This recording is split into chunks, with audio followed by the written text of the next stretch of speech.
আজকে রাতেবেলা রেডি হয়ে বেরিয়ে যাচ্ছি, দেখতেই পাচ্ছ সামনে পাপ্পু দাঁড়িয়ে আছে। তো পাপুর গাড়িতে চেপে চলে যাচ্ছি মুলুক, কারণ আজকে আছে অঙ্কনের জন্মদিন। তো অঙ্কনকে নিয়ে বেরিয়ে চলে যাচ্ছি বার্থডে সেলিব্রেট করতে। তো চলো কেক কাটি। অঙ্কন হ্যাপি বার্থডে টু ইউ, মুখে বল বে তোরা হ্যাপি বার্থডে টু ইউ।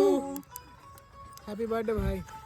ভাই ভাই কেক খাবো না ভাই, খাবারে দিলে ভেলে দিলে শালা।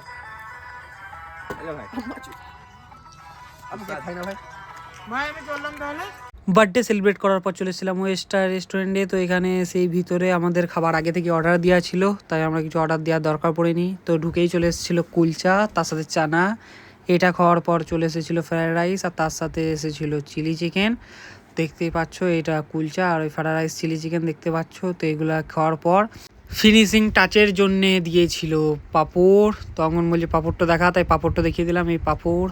আর এ সব খাওয়ার পর আমাদের ফাইনালে চলে এলো গুড়ের মিষ্টি। তো গুড়ের মিষ্টি খাওয়ার পর বাড়ি যেতে আজকে মিনি ব্লগটা এখানে শেষ করলাম। দেখাবে নতুন মিনি ব্লগে।